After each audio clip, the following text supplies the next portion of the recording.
Hello students. तो मैं आप लोगों को संस्कृत सब्जेक्ट के प्रश्नों को उत्तर बताने वाला हूँ, मिला लेना। ठीक है, तो चलो मैं दिखा देता हूँ। हाँ, ये वाला प्रश्न जो था वो मैं बताया था ना, तो जो बताया वो उनमें से बहुत सारे प्रश्न आए हुए हैं। बस एक नंबर वाला प्रश्न थोड़ा सा दुखद था। चलो इनका उत्तर देख लेते हैं। देखो, ये तो जानते हो ना, 148 को संस्कृत में क्या बोलते हैं? अष्टचत्वारी सदधिकम शतम बोला जाता है। 106 को क्या बोलते हैं? षडधिकम शतम। ठीक है, इस प्रकार से लिखे होंगे तो आपका सही रहेगा।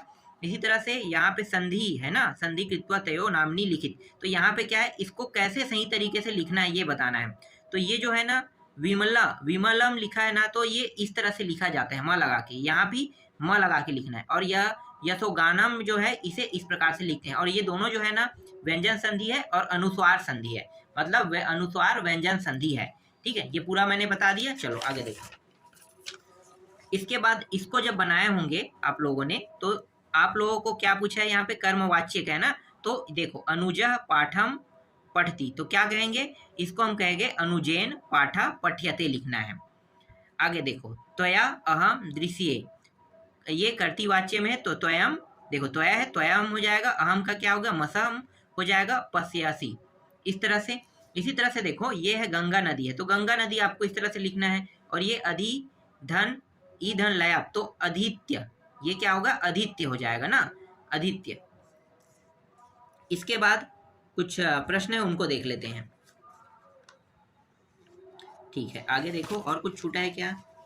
वो तो गया ना प्रश्नों के उत्तर में। एक मिनट में देख लेता हूँ। हाँ, कुछ ये वाला प्रश्न था, बाकी तो बनाए होंगे ना। यहाँ पे देखो, समास था, तो समास को मैं बता देता हूँ।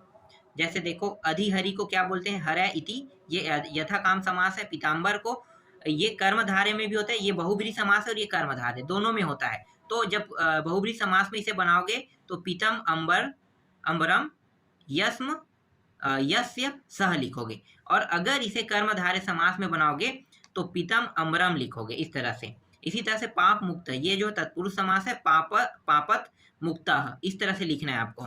ये प्रश्न जो है, ये रणधीर रणवीर और इससे संबंधित आपको क्या कहे? अवयव पद चित्वा लिखित कहने के लिए कहा है ना। तो ये तो मुझे समझ में नहीं आया, ठीक है, इसको छोड़ देते हैं। यहाँ पे दो प्रश्न है, ये भी मुझे समझ में नहीं आया, ये समझ में आया, तो यहाँ पे मैंने इसको लिख दिया। ठीक है, अहम हयः अगच्छम लिख बोला जाता है। ठीक है, बाकी प्रश्नों को उत्तर वाला है, तो ये आप लोगों ने पढ़ा होगा। ठीक है, चलो आगे देखते हैं। इसके बाद एक एक नंबर के प्रश्न में आ जाते हैं। आप लोगों का निबंध बना होगा, लेटर बना होगा, निबंध बोल रहा हूँ, निबंध और लेटर, हाँ बना होगा। ठीक है, सरल सरल आया था। मैंने बताया था आप लोगों को कि ये सदाचार महाकवि स्पेशल है, और इसके साथ इसको भी मैंने टिक कराया था। तो जो लोग इनमें से कोई एक भी पढ़ के गए होंगे, तीनों मैंने टिक कराया था ना, लेकिन सबसे ज़्यादा इंपॉर्टेंट में ये दोनों बताया था। तो देखो, वैसे ही आया है। चलो आगे देखते हैं।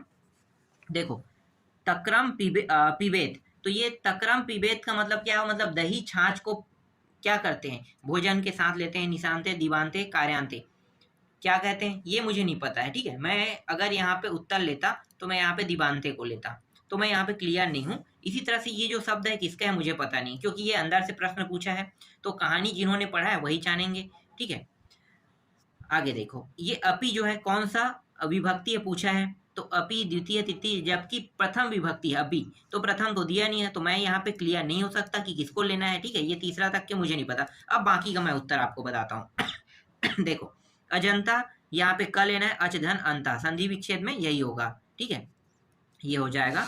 इसी तरह से देखो, प्रहर्ति, तो प्र जो है वो क्या है? उपसर्ग है, और पीछे को क्या बोलते हैं?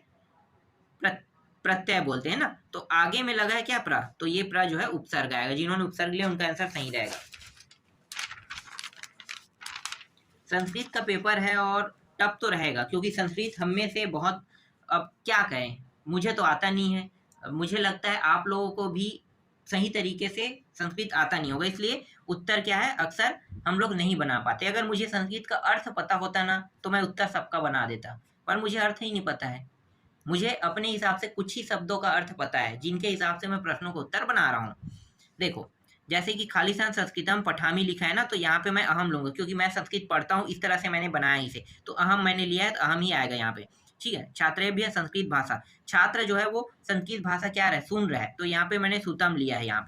यहाँ पे क्या होगा? देखो, विभक्ति पूछा है, मतलब यहाँ पे शब्द होगा, षष्ठी का जिक्र किया है, तो 100% षष्ठी ही आएगा यहाँ पे।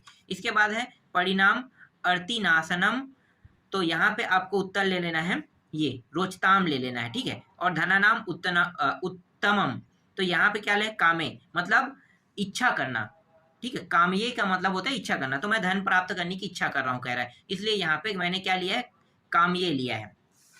इसके बाद लौकिका, ठक जब ठक इसके साथ जोड़ देंगे ना लौकिक के साथ, तो ये लौकिका हो जाए, इसलिए ठक लेना है यहाँ पे, ठीक है। धनात रीते, तो यहाँ पे ना सुखम लेना है, क्योंकि जो ऋण में रहता है, कर्ज में रहता है, वो सुखी नहीं रहता है कह रहा है, तो ना सुखम डाल देना, ठीक है। क्योंकि दिन भर सोचते रहता है कि उधारी कैसे चुकाएं। इसके बाद वर्धनते, ये लट लकार है, बहुवचन। तीरथगढ़ जन प्रकार बस्तर में है, और देवानाम माता, उसका नाम है अद्विति था ना, अदिति था ना, तो अदिति ही ले लेना है। तो इस तरह से जितने प्रश्नों को उत्तर मुझे पता था और जिन प्रश्नों को उत्तर मैंने बताया उनका मैंने आपको यहाँ पे पहले ही, ठीक है, बता दिया आप लोगों को, बस मैच कर लेना।